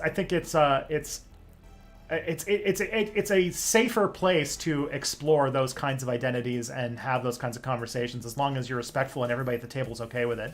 Because like a lot of things in D&D, which actually should be borrowed from probably BDSM too, which is that as long as everybody at the table is okay with it, and that boundaries and lines and veils and stuff like that are all drawn out and understood beforehand, you can go to some pretty wild places. You can explore some very dark or very different parts of identity and existence, and do so knowing that you're in a safe place. And that's kind of what's great about TTRPGs in general. And that's a line you have with your friends that you can do, because like having that sort of safe space with like 4 or 5 people is way easier than it is to have it when like in a media production thing where you have like thousands and thousands of people, right? I think a lot of people take like the rules for how to do things in a respectful way in media and apply it in like interpersonal, like close-knit communities as well, but it doesn't work. I think your line there is perfect. Like as long as everyone in the group is fine with it, you can go hog wild. As long as everyone's okay, and that you have something in place so that if something crosses a line, you have a mechanism in place so that you can stop things. Like this is kind of new to TTRPG spaces, and it's almost borrowed exclusively from the BDSM community, where they've been taking things about setting up before you do a game, like setting up what kinds of things people are and aren't comfortable with, and what kinds of things they want to play in, and making sure that everybody feels like they are in an environment where they are safe, because not only have they talked out everything that they can think of, but if something they don't think of comes up, there's a way to sort of back out. Like there's like X cards and all sorts of stuff like that. Is there a difference between the TTRPG community and the BDSM community? I mean, the Venn diagram is a perfect circle. it's actually strange how conceptually similar the two are, but obviously the actual play is different, for obvious reasons. That depends on the game. Yeah, but I will say that the TTRPG community has learned a lot from the BDSM community, because I think the stakes of crossing veils and lines like that are bigger in BDSM type situations. So Probably. that's that. I think they've had to do more work to sort of develop safety tools that now tabletop games can steal. I think it's great. Yeah. I like that we can explore really good stuff, knowing that everybody who is at your table understands what's going on and understands and feels okay with exploring those kinds of stories. It's great. This is why tabletop role playing is so good. My guess is that if Foucault had lived longer, he would be really into it. Just like he was really getting into BDSM right before he died. Yeah, he probably would. That's true. D&D would be the only thing that's not a prison. Yeah, D&D and BDSM. Those are the only non-prisons. Yeah, the only two acronyms that are good. Man, I love. That's another thing. I love that Foucault is being low-key memed into this things. I fucking hate Foucault so much. I had to read on sexuality for uni for all of my fucking essays and shit, and I hated it. Never got anything useful out of it. Destroy Foucault. I hate Foucault. He's pretty fun, actually. He's fine, but I don't like him personally. I think Foucault's boomerang is an extremely important idea that really needs to be more mainstreamed. Then I think that's probably the best thing from him. And also the what's it called? I think Discipline and Punish is one of. I think that that Discipline and Punish is a surprisingly good anarchist text about the development of the state and why the sort of ratcheting effect of surveillance and control that comes through the creation of institutions that sort of under its own gravity will constantly seek more control and more power. But that's that. I can see that. So there's I don't know much about his sexuality stuff because I studied more of his stuff about power and control. Yeah. And someone said you can't play D&D in a lot of prisons. Kind of. You can't. There's some prison systems don't let you have dice because they don't want to have gambling. But some prisoners have worked out with spinning wheels and random things like that they've been able to make. They've been able to make D&D work because D&D supremely good for therapeutic reasons in prisons. Oh, I can imagine. It's also been very therapeutic for people with social anxiety and for autism, because it gives you a medium for social communication that allows you to kind of understand or get feel part of a group and everything like that. Yeah, and it's a very structured setting too. I can imagine that being very helpful. Mm-hmm. There are literally rules and shit. That's good. That's great. I like that. Yeah. Wholesome. D&D, once again, one of the best parts of human innovation, or role playing generally. All right, next we got here is why has the U.S. print media been on the decline so much while the print media in the U.K. is still prominent? Because the UK has gone completely bonkers.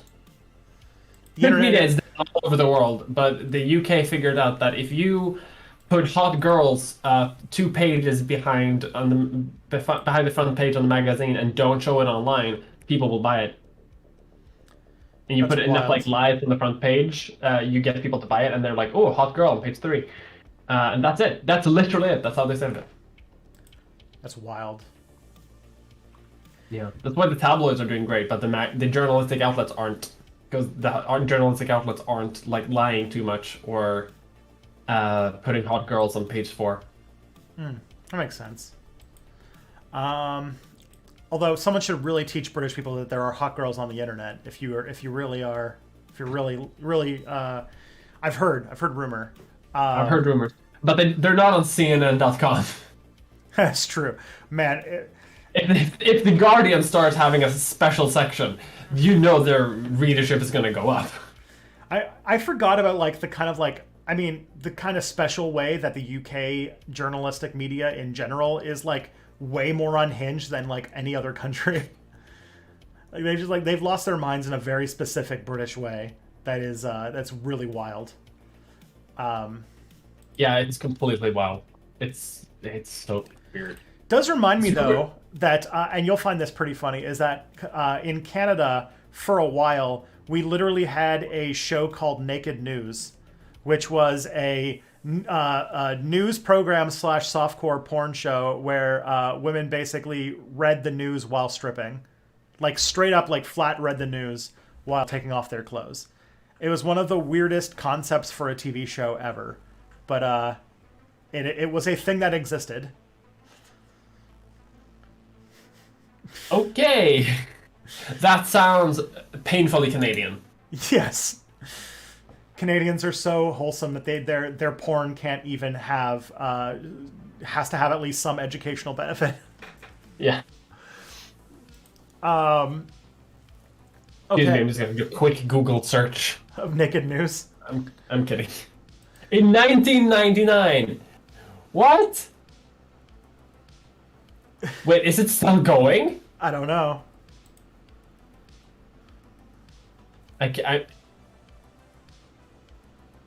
It's still going. It's an institution of Canadian journalism. It's still. Oh my god, this is holy. Okay, I can't have this on my phone. I'm gonna have to put that away. I'm have to delete my history. Good god, they're still going though. Yeah, it's wild. It's wild that that's a thing that exists. Yeah. Okay. Next question we got here is, seeing what happened with Novara Media this week, what would you do if YouTube deleted your channel? Oh, I'd cause a bit of a Twitter storm, hopefully big enough to get my channel back, and also to ride the sort of like news train about the channel deletion that it will give me more subscriber. Yeah. If that doesn't work, if I don't get it back, and it's actually gone, and I actually lose anything, then I'm just gonna be like, cool, everyone go to Nebula because I get paid there. Yeah. I want the 3 arrow surfs bump. That'd be great. Yeah. I mean, I hate that it happens, but it is a sort of like bittersweet thing, I think, when people lose their channels, because they will often be like accidentally deleted. I don't know why this happens occasionally. And then like a week or so goes by, it comes back, but the whole like outrage thing about the channel being deleted leads to a huge surge in viewership. And I'd like the surge in viewership. I don't want my channel deleted though. Yeah. So. If there was, for me, I don't have a Nebula, but if I were to lose my channel, I would probably, because like I've been kind of low-key building a side business of freelance video editing, and so I would probably be like, well, I'm gonna have to pick that one up real fast, so it's probably that. And I would probably try to find another like platform to put my videos on and see what I can do from there. But yeah, I think that'd be the end of Tristan the video blogger, but I might try to find another angle to either give something for my audience to consume or move into freelancing as part of my career. I'd have to get a bigger client base, but I'm working on it. Yeah. Okay, this is an interesting question, because I would like to know I know where it was at one point, but I'd be curious to know where it's gone. And that is, what is the opinion of most people in Sweden about Julian Assange before and after the allegations and his response to them? Oh, that's interesting. Most people didn't really give a shit about him before the allegations, and after the allegation, it was just like, get this guy arrested. That was basically it. There wasn't much of an opinion about him, like, as a whistleblower. At least in Swedish... in the Swedish internal discourse. Like, people who were very online internationally, like I am, but also like people who just like post in English in Sweden, because there's a lot of them. They had a bit more nuanced takes, being like, this guy is weird, but also did a weird important service, but is also like a weird guy. That existed, but in terms of the what's it called? In terms of like inside of Sweden, it was mostly just focused on the allegations and him hopefully being arrested. Um, that was basically it, Okay. as far as I remember. Alrighty. Okay. Let's talk about superheroes who we have shown a lot of love for this stream. So with a character like Superman or Spider-Man, I think you could change the character's race, sexuality, or gender without fundamentally changing them into a different character. But with regards to James Bond, how can his race or gender be changed when he's basically designed to be a power fantasy for cis white men?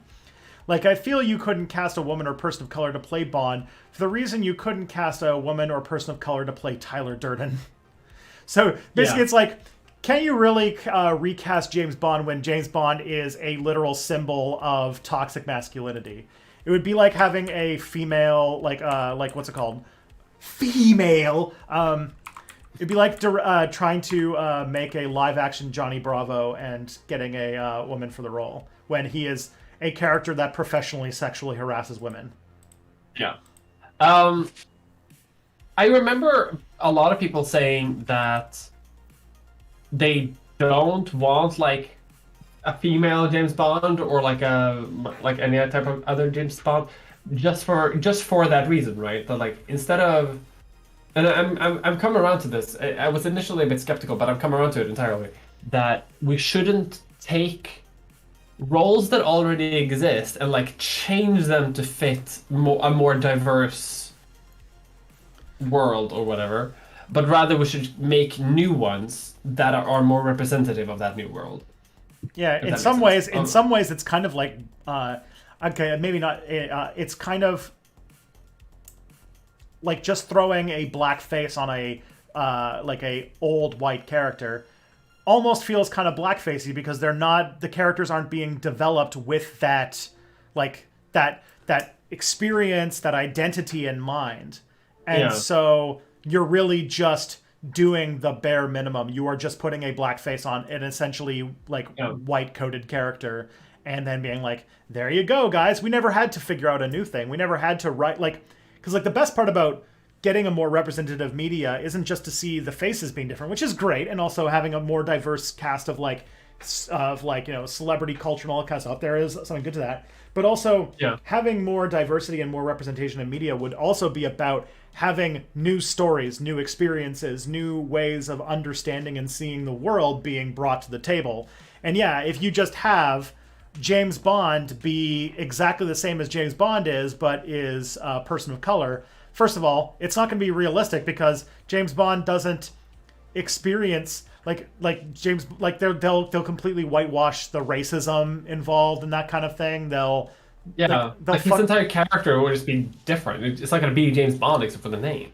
Yeah, you'll either change the character so much that they will just be the name, or they will make a whitewashed version of a person of color. Because I always think about like, if there was anybody that was outside of cis white man who could play James Bond, and I think people would be okay with it, it'd be Idris Elba, because he's just so pretty and so suave, and so testing my Kinsey scale, but I think he fits the kind of like suave idea of James Bond. But either way, I do think that in many ways it's going to be incomplete. This is why I like the idea of, for example, like with Spider-Man, Miles Morales making a lot more sense as how if you were going to just do if you were just going to change do a different race but have the same power set or something like that, doing something like Miles Morales, whose costume is inspired by graffiti art and has this entire different experience of navigating the world while being Spider-Man. That's a great idea. That's how you sort of do that properly, right? Instead, because Miles Morales isn't just Black Peter Parker. Yeah, precisely. Thank you for the $5 super chat. Related, but Miles Morales got so much better when non-white people started writing him. Yeah, exactly. Yeah. Like I would want like I'd fuck with like more spy movies with more fun characters. Even a James Bond movie where it's like, oh, James Bond's dead, or so I hear from the latest movie. Spoiler, I don't know. I've never seen a James Bond movie. I'll be honest. But like, you're now the new MI6 agent, and you do a story about like a woman trying to be a spy in like this patriarchal type thing, or all that kind of stuff. Like, there's a lot of cool stories you can tell in that. Yeah, 008, exactly. Yeah, like I'd fuck with that. That'd be great. You could even call the movie 008 and people would lose their shit. People would watch that. Yeah, they would. Yeah, or Agent 80085, correct. That would be the ultimate calculator person. Yeah. Have I seen Atomic Blonde? No. I've heard about it. I will say, okay, I think I've only ever seen one James Bond movie, and I don't remember which one it was, but it's the one that had, oh man, what's that British actor who was in the, he was the villain in the Hulk movie with, and he was also in Pulp Fiction, where he was like a restaurant, he was the robber guy. Oh man, his name is escaping me. He's like a decent actor too. But he was a character who was like obsessed with clicking a pen as like a fidget, and that was like his character trait. And I think he died. Yeah, Tim Roth was in it, and he clicked a pen as like a nervous habit, and then he died. That's the only James Bond movie I saw, and I only half remember it. Nice. It's GoldenEye. Okay. Yeah, I think I remember Pierce Brosnan, so. That makes sense. I've seen two Bond movies. I saw the one that I watched for when that time I guested on Kill James Bond, because that's the first time I saw a Bond movie, and I saw the most recent one in the movies. Okay. Because a friend wanted to take me. It was good. It was pretty okay. Mm-hmm. The Bond movie, like, it's a spy doing spy shit and shooting guns. I guess that's what people want from a Bond movie. You know, okay. We're not Bond movie watchers, folks. We're Dune posters. We don't really watch. We don't. Yeah. This does remind me, though, in our like age where everything is an adaptation, sequel, prequel, or spinoff. I'm kind of blown away by what I'm excited by. Everyone thought this looks like the dumbest movie ever made, and it does look like the dumbest movie ever made. But it's just not based on something else. And it feels like a movie from the 90s because it's just like, this is a stupid concept, but it's not based on something. So it's like, it feels fresh. And it's that Roland Emmerich movie where the moon is going to crash into the earth. I think it's coming out next summer or something like that. But I'm like, this feels like a dumb movie from the 90s. But that's in the best way ever because it's not based on a previously existing novel or something, which just is so rare today. That's about it. Yeah. Okay. Next we got here. If most of Earth's civilizations developed by settling around rivers, how were nomadic civilizations able to develop despite not settling anywhere? Well, that depends on what you mean by civilization. Yeah. It's like in the old historian academic sense, civilization typically means a city. And you'd be hard pressed to find a city with no water. Mm-hmm. Of some sort. Yeah. Even like quote unquote oh, sorry, go ahead. You go. Even quote unquote nomads would typically follow water sources, and typically they their movements are based on like following things like a lot of nomads are shepherds or hunters or something like that, where they rely on either moving to new grassland to feed their flocks or chasing, preying on flocks of herding animals. And those animals have to find water as well, and they kind of just follow along and work off of that.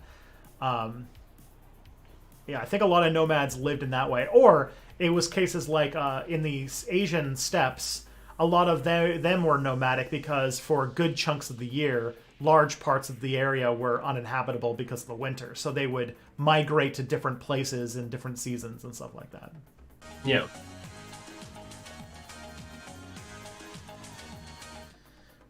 The idea of somebody watching The Day After Tomorrow in science class, it makes me very sad. I think I did that up too, actually. Oh my god. No wonder our society is dying. Okay. Next question you got here is thoughts on Jacobin. I'm a subscriber to the magazine, but God, their YouTube streams are dirtbag cringe AF. All I can think of Jacobin, the only reason I don't like follow Jacobin myself is because Jacobin was super. See, the thing is, I'm what we like to call, in internet terms, ancient. I am an ancient old man from the dinosaur times of the internet. And the reason I don't like Jacobin is that when a lot of the people watching this were like babbies back in like 2010, 2011, they were one of the most. They're a social democratic magazine that was one of the most openly anti-Occupy Wall Street like voices on the left, and I never forgive him for that. And so I and also now that Occupy's got a bit more of a positive retrospective view, they've changed their tone, and so that's my like, oh Jacobin, you naughty whackers bunkers. I love that we are on the same pages of TikTok. Yeah, and also that's a reference to Horrible Histories, which was like this really funny British show for kids. So I remember that meme. When I saw that, I was like, it's one of those few times on TikTok where I was like, I understood that reference. I know this. Just like there's one that's picking up on TikTok that'll make me very happy, which is like, that is a joke. I get it. It's not funny, but I get it. And it's Worf. And I'm like, yes. Sometimes TikTok is good. Mm-hmm. But yeah, also, the Jacobin. I'm looking at the Jacobin's most popular videos, and a lot of them seem a bit cringe. I'm sorry to say. Why postmodernism was a huge intellectual step back. Okay. We regret to inform you that Jacobin is cringe. It's a little cringe. The myth of class reductionism. All right. Yeah. They become patriotic socialists. I understand. Oh my god. I mean, sometimes they're right. Like, why Jordan Peterson is always wrong. That's true. Have they said anything about ivermectin? Listen, they might have. Date added new. I'm gonna search for COVID. Search for ivermectin. Capitalism, not COVID, broke the supply chain. Well, okay. Ivermectin. The grifters cashing in on ivermectin. Okay, so they mentioned it, but they seem to be against it. So that's good for them. Yeah. But yeah, I hold extremely bad grudges on people, and they were a very naughty whackers bunkers when they were when they were against Occupy Wall Street. And Occupy Wall Street was like not my first big political movement that I got into, but it was definitely the second big political. I'm such a boomer that I got into politics being against the Iraq War. So yeah. One of the more recent videos is the problem with woke horror movies. And I think there you go. I don't even know what they're. Jacobin is certified cringe. You've heard it here first. Like, I mean, I haven't seen these things, but the way they're titling these things are not in the sense of like I'm going to say a bold statement in order to be kind of cool, but more in the sense of like I'm just wrong. It sounds to me like Zero Books, which is also like a dirtbag, like YouTube channel that is basically just a it's like a dirtbag bordering on Nazbol, like book publication press. Zero Books. They're the ones who published Kill All Normies, which is Angela Nagel's book. Someone told me to search for mutual aid. I don't really see too much about them talking about mutual aid. Unfortunately.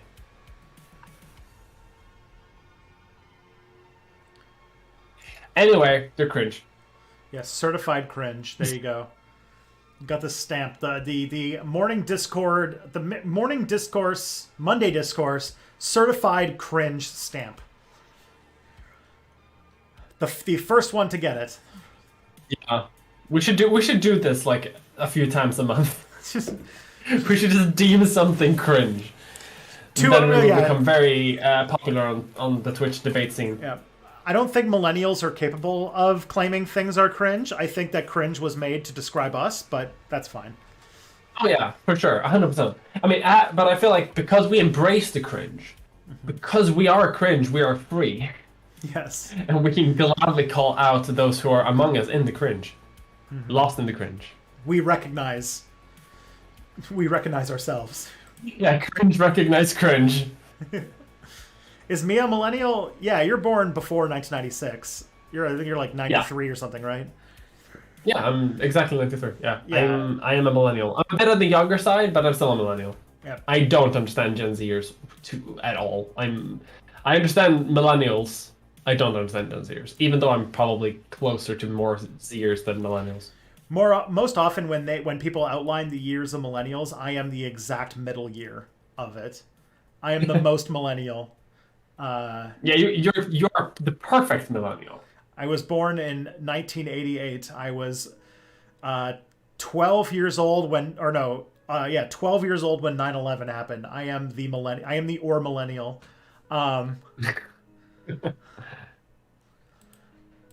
Yeah. And we stand. Well, some people stand. goes a mixed bag. Okay. Let's see what we got here. The left case against the 1619 project, also from the Jacobin. Oof. This is. I need to stop. The more I look, the worse it gets. Yeah. Okay. The next we got here is. This is interesting.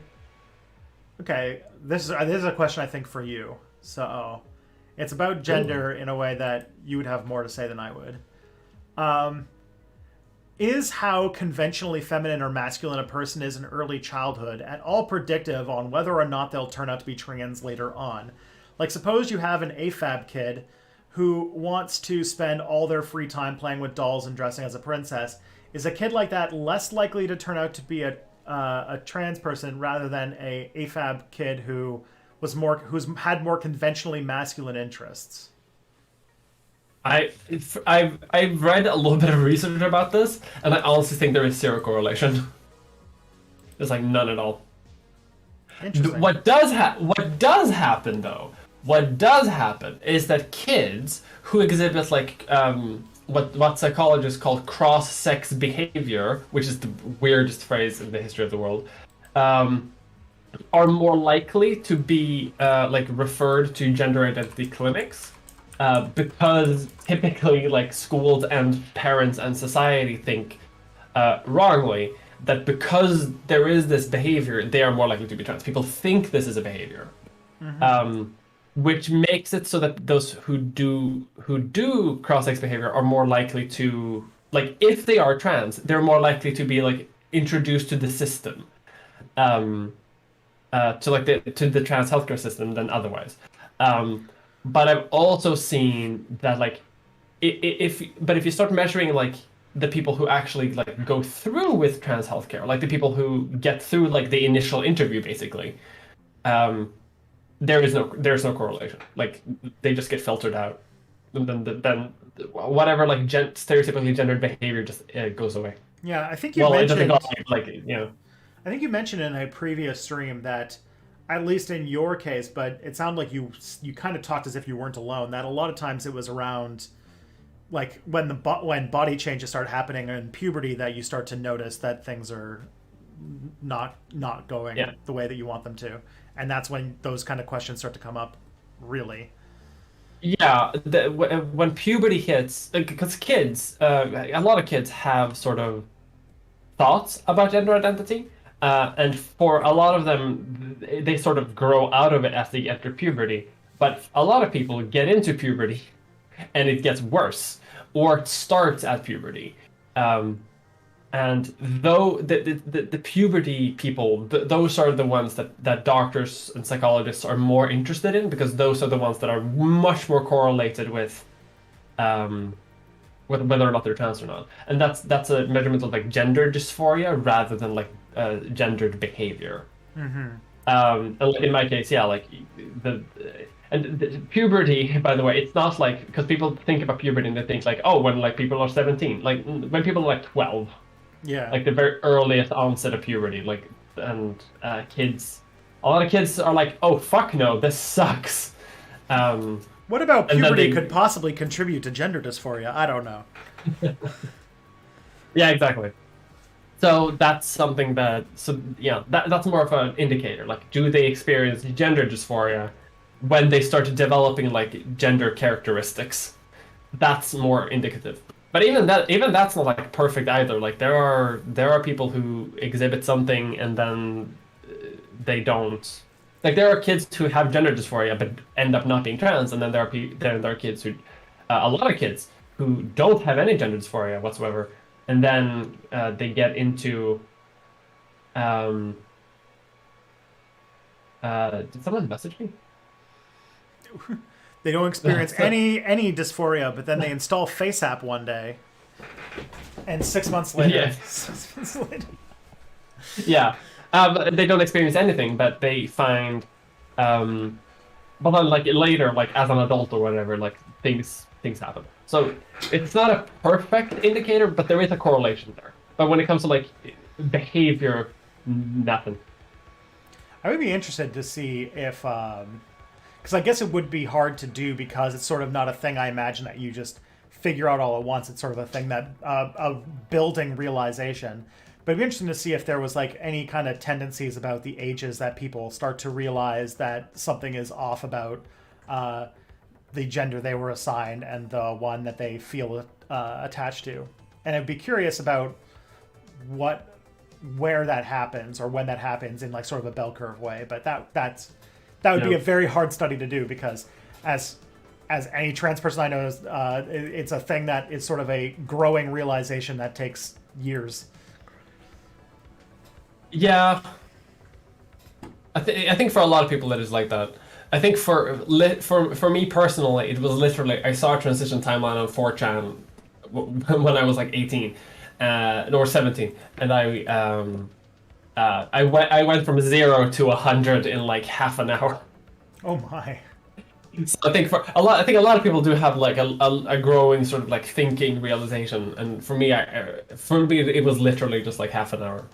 Yeah, I ordered HRT on the internet literally the same day. Yeah, I guess one way it's been described to me is that like you kind of know that things feel off, but then when you have like a word to attach it to, you're like, oh, this thing I've been feeling for decades is this, and then all of a sudden it all goes.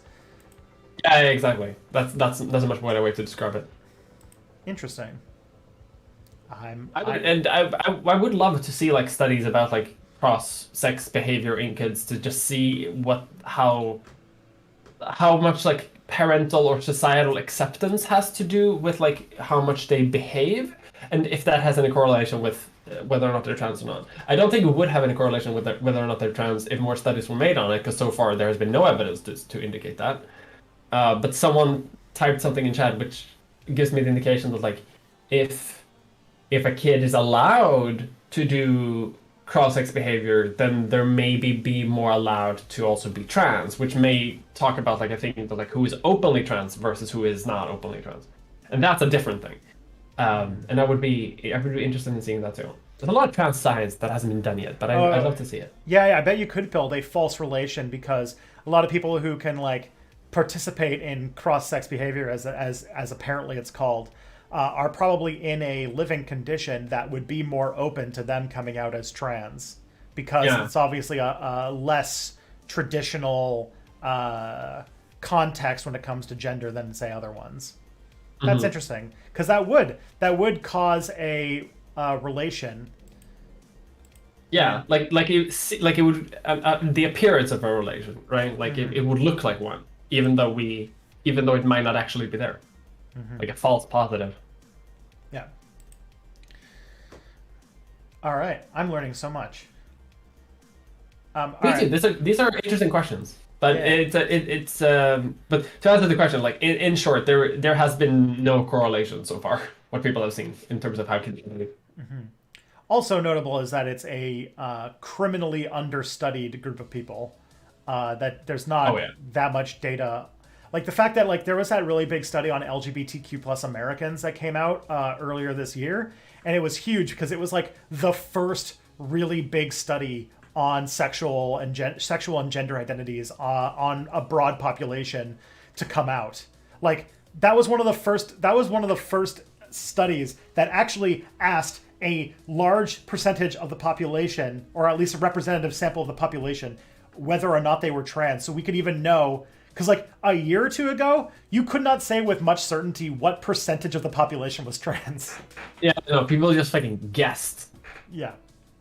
And then when the numbers came out, it was actually quite surprising because a lot of that was like the one. That's when like Glenn Greenwald freaked out because like we learned that like that exclusive homosexuality has been going down and more bisexuality and differing gender identities have been increasing.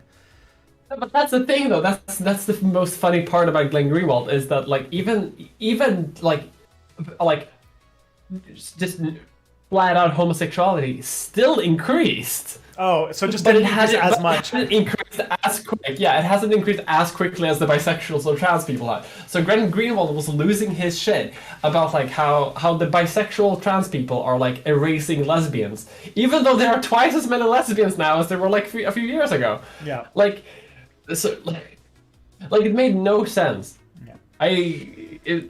I lost my mind at Glenn Greenwald doing that. It was so funny. The next part too that was really great about that study was just Zoomers are really gay. Like they're very gay. Like over 50% gay. Yeah. Like the most gay generation that has ever existed, probably. Good for them. Good for Yes, you. well done. I say that as if I'm not also just very gay and trans, which I am. So I get good for me too. But good for the kids are entire all generation of Gen Z. Your kids, you got it figured out. You're gonna be all right. Yeah, Don't listen you're to gonna be all right. don't listen to us. If you think about it, all the people who are being reactionary dickheads on the internet are millennials. So Yeah. you know, I pray to God. I've actually thought about this a lot recently. Like I worry about like how long am I going to be able to do YouTube before I end up being like old cringe. Because so far I think we've both been good. Like because a lot of my audience is Gen Zers. So I think I'm good. yeah, there's people older than me on the air, and YouTube is a platform that is used across all age demographics. So I think YouTube is one of the places we can stay, and our audience will just age with us. TikTok might be more difficult, or whatever other platforms. But yeah, I actually talked to a social media manager the other day about getting more into TikTok. I'm trying to look at what to do too. Maybe you can give me some notes after the stream. Listen. The only notes I got was to be unhinged, to treat TikTok as if it was Twitter. Okay. That's the only notes that I got, and I'm gonna try to stick with it and see if it works. So far, it's okay, I think. Someone's asking if you what's it called? If you're comfortable sharing your sexual preferences. I'm extraordinarily bisexual. Okay, there you go. You heard it here first, folks. What is your sexual preference? Yes. Yes. Yes, please. Check mark. There you go. What's it called? All conversations go back to Austin Powers. It's good. That reminds me, I still need to make my Austin Powers video. Yeah. I'm actually working on it. It's gonna be good. TikTok equals video Twitter. Yeah, exactly. Yeah. And the other tip I got was never make anything longer than like 30 seconds. Like people make like 3-minute video essays on there, but no one uses TikTok to like watch a YouTube video. That's what YouTube is for. Like it's very much for like very quick interaction. So short content, short and funny, unhinged. That's it. It doesn't even have to be funny. I just sometimes just say shit and people like it. Yeah, I should probably. I don't even know what kind of unhinged shit I could say on TikTok. The problem with me is that I'm so ridiculously hinged. It's actually frustrating. Like That's why we make a good pairing, though. sorry? That's why we make such a good pairing here on the Monday Discourse. Because I tweeted today that like I'm thinking about getting my shit together, and people mocked me for it. Just like, yeah, good luck. Together we make a door that's ajar. Yeah, I am so normie. It actually hurts. I actually hate it about myself how boring I am sometimes. No, you're not boring at all. You're so fun. What are you talking about? I am fun. I'm just also boring. I'm like really tasty oatmeal, you know? It's solid. It's solid, but you're not going to be surprised by it. It's not going to whatever. People who get to know me can very easily predict what I'm going to do or say about things. All right. Let's see what we got here. If we discovered some apocalyptic disaster like an alien invasion or a giant asteroid impact was going to befall the Earth, but it wasn't going to happen for centuries, do you think there'd actually be the political will to do anything about it? Climate change is probably going to seriously disrupt our civilization in just 10 to 20 years. That's optimistic of you. It's kind of disrupting it now. And we're barely doing anything about it. Imagine we found out a 40-kilometer asteroid was going to hit the Earth in 2266. I think it would be so easy for right-wingers to be like, why should we waste money preparing for a disaster none of us are going to be alive for? Yeah, I think there's like Yeah. I think there's a Netflix movie coming out on this where like some what's it called? Astronomers find an asteroid that's going to hit, and they're trying to get people to do something about it, and they can't get anybody to do it. It's like it's tragic. Yeah. If it was an absolute certainty that it would hit and it would kill us all, I think that people would do it, because I think it would be a sort of like societal project that could be fixed, and would be like it's a very like neat and easy thing to like, this is a problem that will kill us all, and we can make it not do this. Like it's a very like on and off thing. Whereas when it comes to like climate change, it's one of those things that like we can't win. Like we can't declare victory against climate change like a day. Like we can't. The mission to climate isn't going to be a success. Like it's gonna be like this like drawn out thing where we have to change society and things might help, and we don't know how bad it's gonna be exactly. So people live in the gray area. But with an asteroid thing, I think because there is less of a gray area, there's less of an excuse to people to use. So I do think that people would actually start doing shit about that. Yeah, that's what I was thinking too. Is that like an asteroid feels like so much more of a tractable problem. You know, you just send the rocket out to move the asteroid, and you're good. But like climate change, you have to completely change the human relationship with energy production, and there are a lot of people whose like whose like entire industries rely on using things that are actively destroying the planet, and that's the things that are making it impossible to solve climate change. It's not so much that we refuse to acknowledge the threat. I think I think that the threat is pretty well known to a lot of people. It's the fact that there is so much that there are entire sectors of the economy that are entirely dedicated to making crap tons of money off of the thing that is causing our destruction. Yeah. Someone just said we'd solve climate change if you could shoot it. Yeah, exactly. We could. Yeah, we would. We would. If we could nuke climate change, we would, and people would be hyped about it. But we can't. So. Mm-hmm. You got a $20 super chat. What? Yes, you did. Oh, thank you, the good Morty. Hopefully, Zoomers can break out of the born this way justification, because no matter what reason, it's good to be LGBTIA. Yeah. The whole like gay gene thing is so painfully 90s, and I really hope that isn't a thing that we stick with. Yeah, it just sometimes what's it called? To me, like the gay gene is like a like the idea that there's like there's a gene that makes you more prone to be gay, and it's like, dude, do we have genes that make you like surrealist art? Like people can just like things, you know?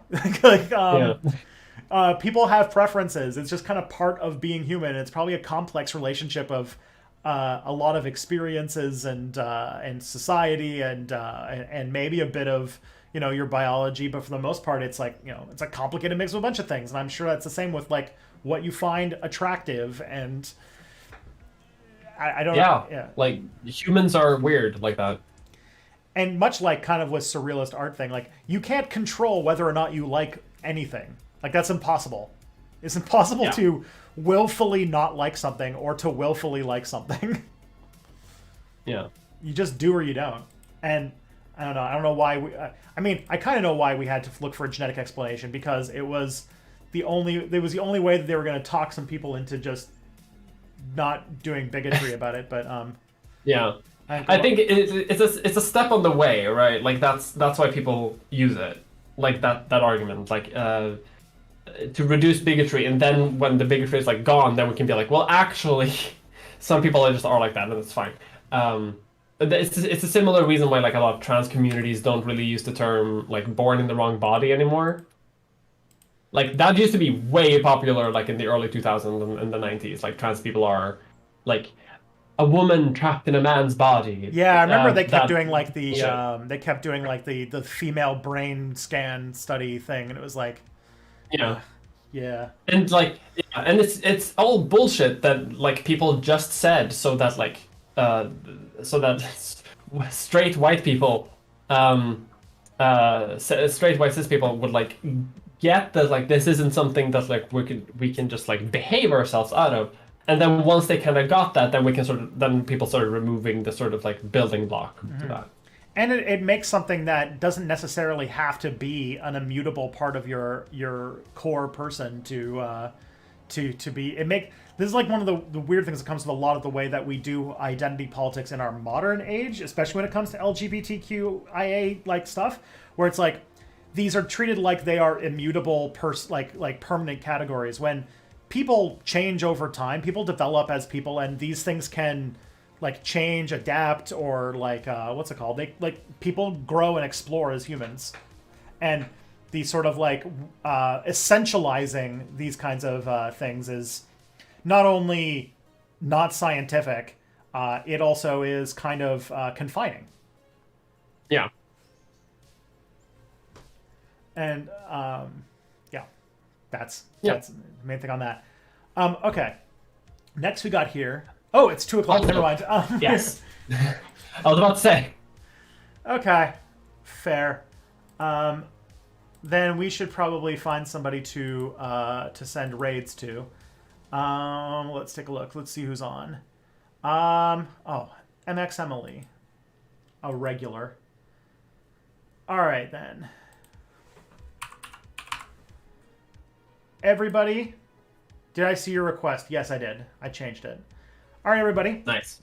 This has been real. First, tell everybody where they can consume Mia content other than nebula.app. Yes, you can consume my stuff on nebula.app. You can also go to youtube.com/miamulder, youtube.com/c/miamulder, and you'll find my channel, which is miamulder.com. And what else? Twitter.com/potato-politics. You should go to Spotify and go to listen to Leech Fest, which is a podcast that I do with my close friend. And we just released a video, an episode today about medical bigotry, like within the healthcare system. So, like, why are there so few black doctors, for example? That's a thing that we did, and it's good shit. And we recorded an episode just a few days ago. That's also very good, which I don't remember the topic of right now because I'm a professional. You can also find my streams on twitch.tv/miamulder occasionally. I do that stuff. Yeah. Find my stuff. I'm still building a website on miamulder.com, but when I have it, all my shit will be there. Yeah. And I'll see you guys all tomorrow for Step Back Tonight. And so, yeah.